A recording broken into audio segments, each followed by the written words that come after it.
Hey everyone, it's Kaylee here for Soy and Shea, and thank you so much for joining me for today's video. We're not making soap today, but we are going to go and make a body wash. Now this recipe that I'm using today was one that I released over on the Patreon page in November 2021. Now if you're interested in coming to join, make sure you read the description box below because I will have the dates listed for the different tiers of when this recipe is going to be available. So if you are joining in 8 months time, the recipe will not be on the Patreon page anymore and won't be sent to you just because you come and join. So do make sure that you are reading the description box first. Now I am doing this video so that my patrons can see just how this recipe actually comes together, because it does require a lot of patience and does take a little bit of time. But of all the different recipes I have been testing over the last sort of 18 months, this was my favorite, and I think that the sort of time involved really is worth it for the feel of this particular recipe. So let's go and start making it. Okay, so I'm going to be making mine in the slow cooker today, just because of the amount of time it takes to cook. I do find the slow cooker gives me a nice even heat, but you can also make it in a bain-marie sort of setting. I do not recommend using direct heat to speed things up because you do run the risk of burning things.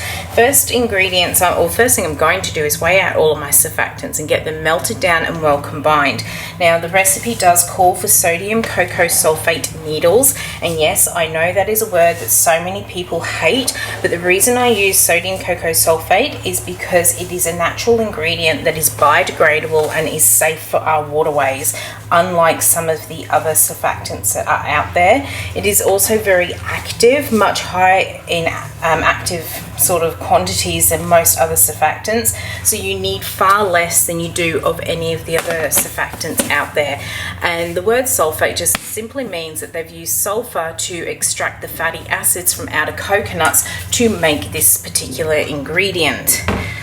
Now there are no alternatives that I have recommended for this ingredient because it is so active and because it is natural and biodegradable. If you do want to change up the surfactant, then you do need to make your own testing to make sure that it's going to work. The next thing I'm going to add in is some cocoa betaine.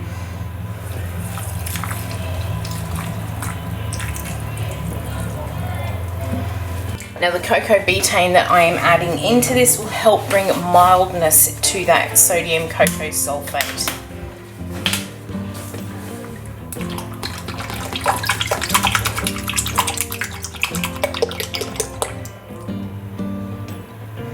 And then finally for my surfactants, I'm adding in some capryl glucoside, and this is just really to help hold and boost that foam that we are going to get, or the lather that we're going to get in this one. And again is a nice gentle one which will help with the mildness of that sodium cocoa sulfate. And then lastly I'm going to add in some distilled water just to help melt all this down and bring it together.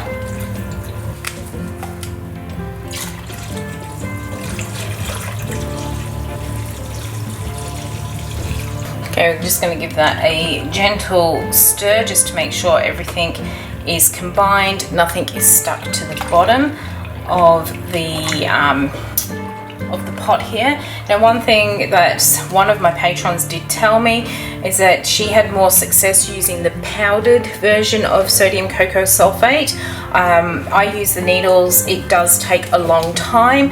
I think using the powder it probably takes less time because it doesn't need to be it doesn't take as long to actually melt down. What I'm going to do is pop my lid onto my crock pot. I do like to cover my lids with some biodegradable film. I just find that it helps provide a better seal so our water doesn't evaporate as much.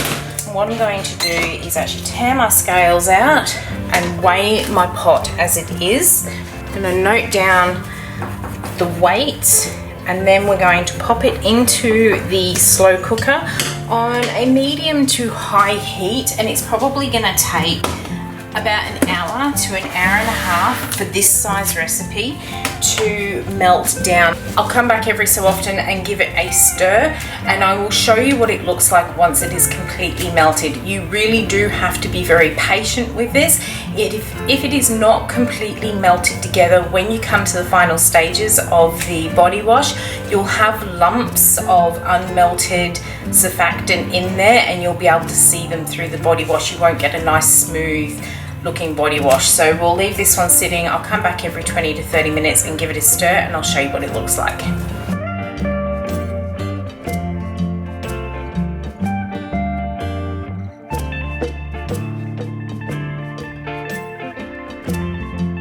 Alright, so this has been cooking for a couple of hours and it is looking really good. I can see just by looking through here, it is completely clear with no lumps and bumps. Do have a little bit of a crust where the cool air has actually touched it, but I can see that all of that surfactant has completely and utterly melted down. If you bring your spoon up and you've got little bumps and lumps in there, you know it still needs cooking for a little bit longer until it is completely runny like that. So what we're going to do is go and get it onto the scales and see how much water we have lost. We will lose a fair bit because it is such a long, slow cooking process that the water does evaporate. Alright, so let's get that on the scale. Just doing a quick calculation, I've lost about 160 grams worth of water. So I have got some water which has been warmed up that I'm just going to add in here. Oops, we'll actually tear that and bring it up to the 160 that I need. I'm still about 5 grams short, but I'm not going to get too upset about that. Right, so giving that a bit of a mix, trying not to incorporate too many bubbles into it. It will settle out over time, but that is looking good like that.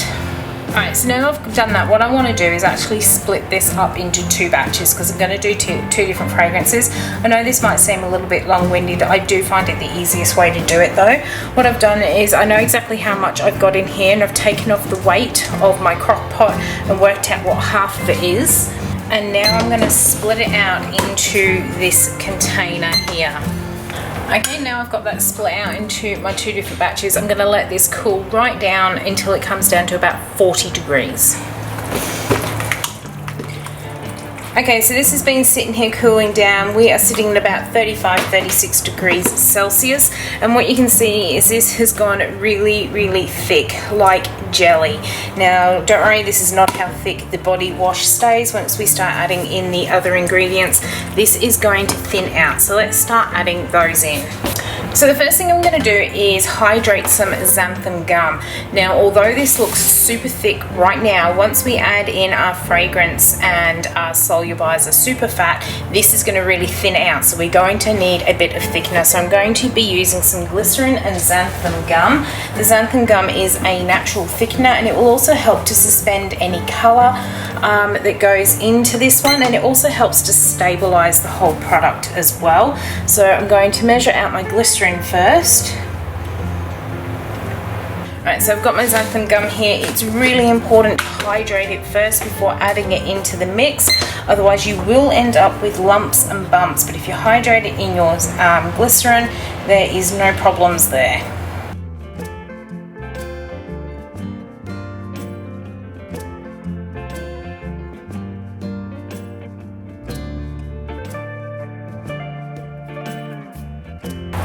That's looking good, so I'm just going to leave that to one side for the moment.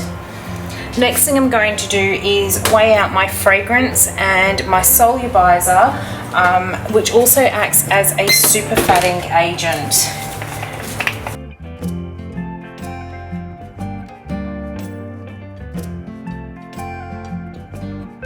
Alright, so to make sure that my colour disperses well throughout this, I'm using a bit of mica. As I said, that xanthan gum will help to hold the mica suspended throughout the mix, but I do like to mix it in with my fragrance oil. Because mica is not water soluble, it is best to mix it in with that fragrance oil so that it disperses and we don't end up with any clumps of colour. So now we've got all that done, let's get it mixed into our body wash. Alright, so I've put you in a different angle so you can see what is going on here. So we've got our sort of surfactants in here. The first thing I'm going to add in is the fragrance and the solubilizer blend. So I'm going to pour that straight in. Now remember, with fragrances, they are all going to behave differently. So some are going to thin out the mix more than others. And some of them will, if you're lucky enough, will thicken them up a little bit as well. If you decide that you need more xanthan gum, you can always add that in. So let's pour all of that in and we'll give that a mix, and this will actually thin right out now.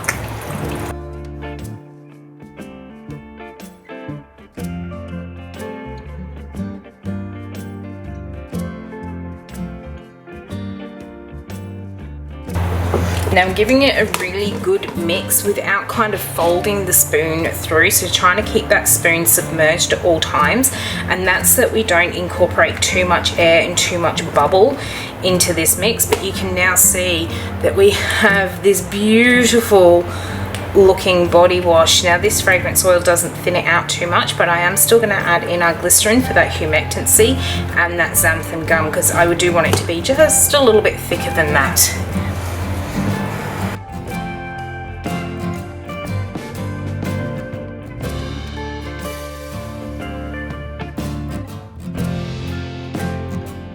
Alright, so the final thing I'm going to add in is my preservative. I'm using a water soluble one here, and I'm just going to pour that in. Alright, so I'm giving this one a really good stir. I am then going to do exactly the same process with my other body wash, except I'm going to add a different fragrance. I'm then going to let this sit overnight so that it can completely cool before I bottle it up, and I will introduce you to the latest piece of equipment that I have got in the workshop. Okay, so it is the next day. We are ready to start looking at packaging this up. And you can see we've got this beautiful body wash here. This is thick enough for my liking, but you can always increase the xanthan gum amount once you know how a fragrance oil is going to thicken or thin out. What we're now going to do is bottle this up into some bottles with some disc caps on it, but I'm going to use a new piece of equipment that we have. And this is it. I am calling this one Ben, and when we start using it, you will find out why it is being called Ben. This is a manual liquid filling machine. Basically, I'm going to pour all of my body wash into the top hopper here, and then as I pull this handle, it's going to dispense it out the bottom here.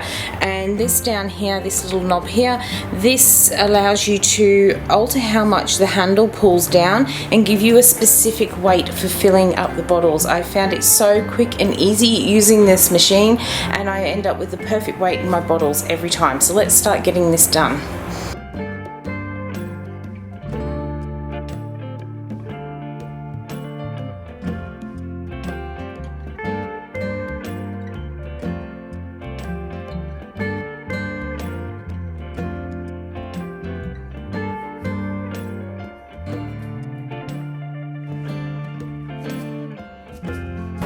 Okay, so now that we've got all that poured into the hopper, we're going to start filling our bottles. So I've got one here, popping it on my scale, and I'm tearing it out. And all I'm going to do is pull down on this handle and let it fill up.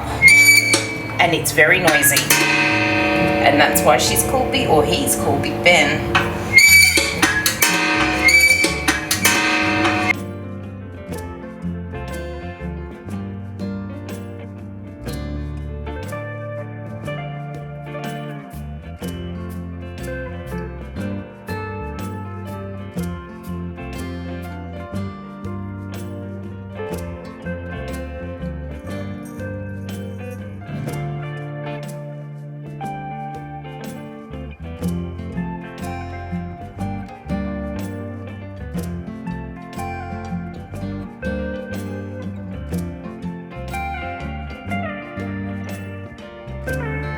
Alright, so these are all bottled up. We're just popping the caps on them now. We have got the disc caps on here. So once they're on, all you do is you push and it flips up, and it's easy to dispense them out. It means you can also use your body wash right to the end, whereas I find with the pumps you can't generally get right to the very ends of them.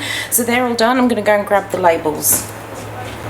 Before popping my labels on, I do like to just give the bottles a quick spray with some rubbing alcohol and give them a wipe down just to make sure I've taken away all of the sort of soapy excess that may be on the outside of the bottle from having handled them, and that will just make sure that my labels actually stick. Okay, and then here are my labels. I print these up using a Epsom TM3500 label printer, and I print them up onto some waterproof labels. So I'm just going to peel the back off, grab one of our bottles, line up the front, and wrap it round. So I'm going to do the same with all of those. I'm not going to bottle up the second fragrance because I do need to go and wash the machine out so I don't get the smells confused in one of the bottles, but once I've done that I will do a quick demonstration on how this lathers up. Okay, so let's do a bit of a lather test. These little ones I was just filling up, these are some samples. Having that lotion filling machine makes it really easy to fill those little miler bags up. What I'm going to do is I have got a shower sponge, just going to wet it. I have got just a little bit in here, and you really only need a little bit. I'm going to show you first of all how it lathers up without a sponge. So get some water on there. We get a really nice creamy bubbly lather. So you don't have to use this one with a shower sponge, but it does work best if you do so. So just get that off my hands. We get our sponge. I'll just actually have to scoop that out because there's not a lot in there, and turn the water off. Give that a bit of a going, and you can see that lather that's building up on there, and it is so soft and silky on the skin as well. Doesn't leave you with that squeaky clean feel, but you do feel clean after using it. But look at that gorgeous bubble, and it's nice and dense and thick as well, so it's really, really good for cleaning. Absolutely love how this one has come together. It is definitely worth the effort of the longer cook. Alright, so there it is. The body wash is now all done, ready to go on the shelves and for online orders. When I do ship these for online orders, I do actually change the disc cap to a normal cap and send a disc cap as an extra. That is just to stop things knocking on the top of them and actually opening them up, and we don't get any leakages in the post, but they are all ready to go. Now, as I mentioned at the start of the video, this recipe is available over on my Patreon page for a very limited time, so make sure you are checking out the description box to see what level you need to join at depending upon what date that you are looking at this video and whether or not it is still available over on Patreon. Now, I did also contact the supplier about Ben. I think I worked out the squeak was because last time I cleaned it I put one of the washers back in the wrong place and it was squeaking against the internal workings, so that's all being sorted out. But I have asked them how I stop that sort of chiming noise. If anyone does have one of those machines and has had a problem with that spring making that noise, I would love it if you could let me know how to actually solve that, and or hopefully the supplier will get back to me as well. Now, I hope you have enjoyed watching how I made my body wash.